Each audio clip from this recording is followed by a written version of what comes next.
അലീനയുടെ മറ്റൊരു സ്റ്റോറിയിലേക്ക് എല്ലാവർക്കും സ്വാഗതം. ബബിത, രാജീവ്, മനു സംസാരിക്കുന്നത് കാണിച്ചുകൊണ്ടാണ് ഇന്നത്തെ സ്റ്റോറി തുടങ്ങുന്നത്. അപ്പോൾ ബാലേന്ദ്രൻ്റെ വീട്ടിലുള്ള കാര്യങ്ങളൊക്കെ എന്തിനാണ് ഇങ്ങനെ ബബിതാൻ്റെ അന്വേഷിക്കുന്നത്? അവരെന്തെങ്കിലും ചെയ്തോട്ടെ, അവരുടെ വീട്ടിലുണ്ടാവുന്ന പ്രശ്നങ്ങൾക്ക് എന്തിനാണ് വെറുതെ ഇങ്ങനെ മണ്ണെണ്ണ കോരി ഒഴിക്കാനായിട്ട് ചെല്ലുന്നത്? എന്നാൽ പിന്നെ അങ്ങോട്ടേക്ക് ചെല്ല്, കുറച്ച് മണ്ണെണ്ണയും കൊണ്ട് കത്തിച്ചേക്കങ്ങ് എന്നൊക്കെ പറഞ്ഞ് ഒരു കുത്തുന്ന വർത്തമാനം പോലെ ഒരു ആക്കുന്ന രീതിക്കൊക്കെ മനു പറയുന്നുണ്ട് കേട്ടോ ബബിതയോട്. അപ്പോൾ ബബിത പറയുന്നുണ്ട്, എനിക്ക് നിന്നോട് സംസാരിക്കാൻ വയ്യ എന്നൊക്കെ പറഞ്ഞ് അവിടുന്ന് പോവുകയാണ്. അതായത് ഇവർ സംസാരിച്ചുകൊണ്ടിരിക്കുന്നത് ബാലേന്ദ്രൻ്റെ ആ ഒരു വിഷയം തന്നെ ആയിരിക്കും. അപ്പോൾ ബബിത പോയി കഴിഞ്ഞതിന് ശേഷം രാജീവും മനുവും സംസാരിക്കുന്നുണ്ട്. അപ്പോൾ കൊച്ചച്ഛൻ ഇനി വെറുതെ അവരുടെ കാര്യത്തിൽ ഇടപെടാൻ നിൽക്കണ്ട, ബാലേന്ദ്രൻ അങ്കിൾക്ക് വീട്ടിൽ കുറച്ച് സമാധാനം ഇല്ല എന്ന് പറഞ്ഞിട്ടാണ് ആ റിസോർട്ടിൽ പോയി കഴിയുന്നത്. കൊച്ചച്ഛൻ ഇനി വെറുതെ അവിടെ ചെന്നിട്ട് വെറുതെ പ്രശ്നം ഉണ്ടാക്കാനായിട്ട് നിൽക്കണ്ട. ബാലേന്ദ്രൻ അങ്കിളുടെ ചിലപ്പോൾ കണക്കിന് കിട്ടിയെന്നും വരും. കാരണം അലീനയെ ഇറക്കി വിട്ടതൊന്നും അങ്കിൾക്ക് ഒട്ടും തന്നെ ഇഷ്ടമായിട്ടില്ല. അങ്കിള് ശരിക്കും കേസ് കൊടുക്കാൻ വരെ നിന്നാണ്. കാരണം കൊച്ചച്ഛൻ ചെയ്തത് വലിയ തെറ്റ് തന്നെയാണ്. ഒരു പെൺകുട്ടീനെ അല്ലേ അവിടുന്ന് ഇറക്കി വിട്ടത്, അതിന് മുൻഗണന കൊടുത്തത് അങ്കിളല്ലേ. അപ്പോൾ അത് കേസ് ചിലപ്പോൾ കൊടുത്തു കഴിഞ്ഞാൽ 6 വർഷം വരെ ചിലപ്പോൾ ജയിലിലേക്ക് കടക്കേണ്ടി വരും. പിന്നെ അങ്കിളുടെ സിംഗപ്പൂർ പോക്ക് പിന്നെ സ്വപ്നത്തിൽ മാത്രമേ നടക്കുള്ളൂ എന്നൊക്കെ പറഞ്ഞ് ഭയങ്കരമായിട്ട് മനു രാജീവിനെ പേടിപ്പിക്കുന്നുണ്ട് കേട്ടോ. അപ്പോൾ ചെറുതായിട്ടൊരു പേടിയൊക്കെ ആവുന്നുണ്ട് രാജീവിന്. ഞാൻ ആ കുട്ടിയുടെ മേത്ത് പോലും തൊട്ടിട്ടില്ലല്ലോ എന്ന് പറയുമ്പോൾ അതിന് തൊടണമെന്നില്ല, എല്ലാത്തിനും മുൻകൈ എടുത്തത് ആ കൊച്ചച്ഛനാണല്ലോ, അത് തന്നെ ധാരാളം എന്നൊക്കെ പറഞ്ഞ് ഭയങ്കരമായിട്ട് പേടിപ്പിക്കുന്നുണ്ട് കേട്ടോ. എന്നിട്ട് പിന്നെ മനു അവിടുന്ന് പോകുകയാണ്. പിന്നീട് കാണിക്കുന്നത് മുത്തശ്ശിയും വൈജയന്തി ഇങ്ങനെ സംസാരിക്കുന്നതാണ്. അപ്പോൾ വൈജയന്തിയോട് ചോദിക്കുന്നുണ്ട്, ബാലേന്ദ്രൻ്റെ കാര്യമൊക്കെ അറിഞ്ഞോ എന്ന് ചോദിക്കുമ്പോൾ, പിറവത്തിലൊരു റിസോർട്ടിൽ അലീനയും കൃഷ്ണമോളും ഒക്കെ ചേർന്ന് അവിടെ നിൽക്കുകയാണെന്നാണ് അറിയാൻ കഴിഞ്ഞതെന്ന് പറയുമ്പോൾ മുത്തശ്ശി ചോദിക്കുന്നുണ്ട്, ഇതിപ്പോൾ വല്ലാത്ത ഒരു പ്രശ്നമായി മാറിയല്ലോ, ഇത് എപ്പോൾ തീരും ഈ പ്രശ്നം എന്നൊക്കെ പറയുമ്പോൾ വൈജയന്തി ആണെങ്കിലും പറയുന്നുണ്ട്, ഇവിടുന്ന് പോയല്ലോ അവളുടെ പുറകെ ചെന്ന് വിളിച്ചുകൊണ്ടാണ് അങ്ങോട്ടേക്ക് ചെന്നത്, എന്തിൻ്റെ കേടാണോ എന്തെന്നൊക്കെ ഇങ്ങനെ പറയുന്ന സമയത്ത് മുത്തശ്ശിയും പറയുന്നുണ്ട്, അല്ലെങ്കിൽ അങ്ങനെ പുറകെ ചെന്ന് പിടിക്കേണ്ട വല്ല കാര്യമുണ്ടോ, ഇത് രാജീവിനെ അറിഞ്ഞില്ലേ വൈജമോളെ എന്ന് ചോദിക്കുമ്പോൾ ഇതൊക്കെ അറിഞ്ഞു, ഇതൊന്നും ഒരിക്കലും ഈ പ്രശ്നം തീരാൻ പോകുന്നില്ല എന്നൊക്കെ പറയും. അപ്പോൾ മുത്തശ്ശി പറയുന്നുണ്ട്, ഇനി അവർ തിരിച്ചു വരുമോ, അതോ അവളെയും കൃഷ്ണമോളെയും കൂടി വേറെ വീട്ടിൽ താമസിപ്പിക്കുമോ, ഇനി താമസം മാറുമോ എന്നൊക്കെ ചോദിക്കുമ്പോൾ വൈജയന്തി ഇങ്ങനെ എന്താ പറയേണ്ടതെന്ന് അറിയാതെ ഇങ്ങനെ നിൽക്കുന്നുണ്ട്. അപ്പോൾ ബാലേന്ദ്രനെ വിളിച്ചു കൊണ്ടുവരാൻ നീ രാജീവിൻ്റെ അടുത്ത് പറ എന്നൊക്കെ ഇങ്ങനെ മുത്തശ്ശി പറയുന്നുണ്ടേ. രാജീവേട്ടനെ ഏൽപ്പിച്ചിട്ട് വെറുതെ ഇനി അവിടെ പോയിട്ട് വെറുതെ വഴക്കായിട്ട് കാര്യമില്ലല്ലോ, അവിടെയുള്ളവർ പിന്നെ കേസ് കൊടുക്കും, പിന്നെ പ്രശ്നമാവും. ആ റിസോർട്ടിലുള്ളവർ ചിലപ്പോൾ ഇവിടെ പോയി പ്രശ്നം ഉണ്ടാക്കിയെന്ന് പറഞ്ഞ് വേണമെങ്കിൽ അവർക്ക് കേസ് കൊടുക്കാമല്ലേ, വെറുതെ ഇതിനതിരിക്ക് നിൽക്കുന്നത് എന്നൊക്കെ ഇങ്ങനെ പറയുന്നുണ്ട്. പിന്നീട് കാണിക്കുന്നത് മനു രാജീവ് ഉള്ള സംസാരമാണ്. അപ്പോൾ മനു പറയുന്നുണ്ട് രാജീവിൻ്റെ അടുത്ത്, ശരിക്കും ഇവിടുത്തെ പ്രശ്നം അലീന അല്ല, അവിടെ മെയിനായിട്ട് ഇപ്പോൾ പ്രശ്നം നടന്നുകൊണ്ടിരിക്കുന്നത് ബാലേന്ദ്രൻ അങ്കിളും വൈജയന്തി ആൻറ്റിയും തമ്മിലാണ് പ്രശ്നം, അതാണ് ആദ്യം മാറ്റേണ്ടത് എന്നൊക്കെ ഇങ്ങനെ പറയുന്നുണ്ട്. അപ്പോൾ രാജീവാണെങ്കിൽ വീണ്ടും അലീനെ എങ്ങനെയെങ്കിലും പുറത്താക്കാൻ നിനക്ക് എന്നെ സഹായിച്ചൂടെ എന്നൊക്കെ ചോദിക്കുമ്പോൾ മനു പറയുന്നുണ്ട്, അലീനെ പുറത്താക്കാൻ അങ്ങനെ ഒരുപാട് പേരുടെ ആവശ്യമൊന്നുമില്ല, ഒറ്റൊരു ഫോൺ കോൾ ഞാൻ ചെയ്താൽ തന്നെ അവൾ അവിടെ നിന്ന് ഇറങ്ങി വരും, അത്രയേ ഉള്ളൂ കാര്യം. പക്ഷേ ഇതിപ്പോൾ പ്രശ്നം അലീനയല്ല, അത് നിങ്ങൾ ആദ്യം മനസ്സിലാക്കണം എന്നൊക്കെ ഇങ്ങനെ പറയുന്നുണ്ട്. എന്നിട്ട് പിന്നെ കൊച്ചച്ഛൻ ഞാൻ എന്തായാലും പോകുകയാണ്, അപ്പോൾ നമുക്ക് ഒരാഴ്ച കഴിഞ്ഞ് കാണാം എന്ന് പറഞ്ഞ് മനു അവിടുന്ന് ഇറങ്ങുകയാണ് കേട്ടോ.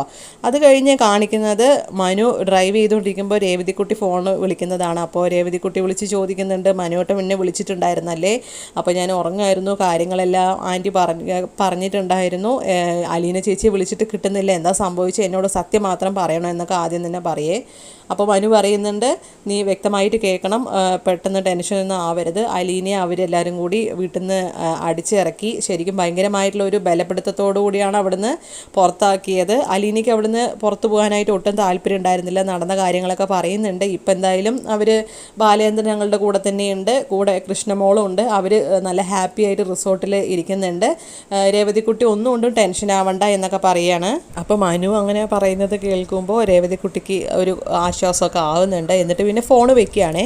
അത് കഴിഞ്ഞ് കാണിക്കുന്നത് രാജീവും വൈജയന്തിയെ കാണാൻ വരുന്നതാണ്. അപ്പോൾ രാജീവേട്ടൻ എന്താണ് എങ്ങോട്ടെങ്കിലും പോകാനായിട്ട് റെഡി ആയതാണ് എന്ന് ചോദിക്കുമ്പോൾ ഞാൻ പോകുകയാണ്, സിംഗപ്പൂർക്ക് പോകുക എന്ന് പറയുകയാണേ. അപ്പോൾ മനു കുറച്ച് കാര്യങ്ങളൊക്കെ പറഞ്ഞപ്പോൾ ജയിലിലൊക്കെ കിടക്കേണ്ടി വരും, പിന്നെ സിംഗപ്പൂർ പോകണത് നടക്കില്ല എന്നൊക്കെ പറഞ്ഞപ്പോൾ മൂപ്പർക്ക് കുറച്ച് ടെൻഷൻ ആയിട്ടുണ്ട്. അപ്പോൾ അതുകൊണ്ട് തന്നെ സിംഗപ്പൂർ പോകാനായിട്ട് ഫൈനലായിട്ട് തീരുമാനിക്കുകയാണ് രാജീവ്.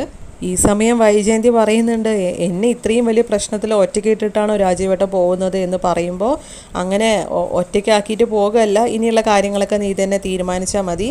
ആ ഒരു സന്ദർഭത്തിനനുസരിച്ച് നീ ഓരോ കാര്യങ്ങൾ ചെയ്താൽ മതി. നീ ഇതും ആലോചിച്ച് ഇവിടെ ടെൻഷൻ അടിച്ച് നിൽക്കണ്ട, ബാങ്കിലൊക്കെ ജോലിക്ക് പോകണം എന്നൊക്കെ പറയുകയാണേ. വൈജയന്തി വീണ്ടും പ്രതീക്ഷയോടെ ചോദിക്കുകയാണ്, ഇനി ഒന്നും ചെയ്യാനില്ലേ? അവളെയും കൊണ്ട് വിളിച്ചു വന്നാൽ ഞാൻ എന്ത് ചെയ്യും എന്ന് ചോദിക്കുമ്പോൾ, നീ അപ്പോഴത്തെ എന്താണോ നിനക്ക് തോന്നുന്നത് അതുപോലെ അങ്ങോട്ട് ചെയ്താൽ മതി എന്നായിരിക്കട്ടെ രാജീവിൻ്റെ മറുപടി.